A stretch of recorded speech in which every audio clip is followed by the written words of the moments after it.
1000 பேர் கூடி ஜெபிக்கிற ஜெபந்தான் கர்த்தருடைய சமூகத்தில் கேட்கப்படுகிறது என்று சொல்லி ஒருவேளை அநேகருடைய இருதயத்தில் ஒருவேளை நீங்க நினைத்திருக்கலாம்.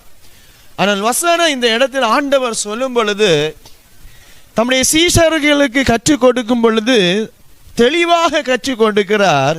அல்லாமலும் உங்களில் 2 பேர் தாங்கள் வேண்டிக் கொள்ள போகிற எந்த காரியத்தை குறித்தாகிலும் பூமியில் ஒருமனப்பட்டிருந்தார். கர்த்தர் நல்லவர். பாருங்க, முதலாவது அந்த வார்த்தை சொல்லுது, எந்த காரியத்தை குறித்தாகிலும் பூமியில ஒருமனப்பட்டிருந்தால்.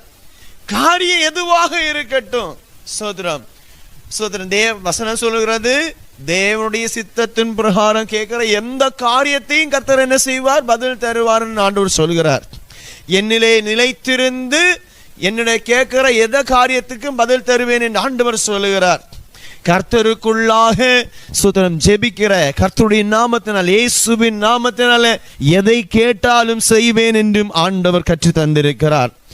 அதிலும் விசேஷமாக இந்த வார்த்தை சொல்லுகிறது, சுதரம் ஹல்லேலூயா, நீங்கள் அல்லாமலும் உங்களில் 2 பேர் தாங்கள் வேண்டிக் கொள்ள போகிற 2 பேராக இருந்தாலும், சோதரம் பெரிய திரள் கூட்டம் அல்ல, 2 பேராக இருந்தாலும் 2 பேர் பூமியில எந்த காரியத்தை குறித்தாலும் ஒருமனப்பட்டிருந்தார். அப்ப ஆண்டவர் எதிர்பார்க்கிற ஒரு ஜெபம் என்று சொல்வது என்ன ஜெபம்?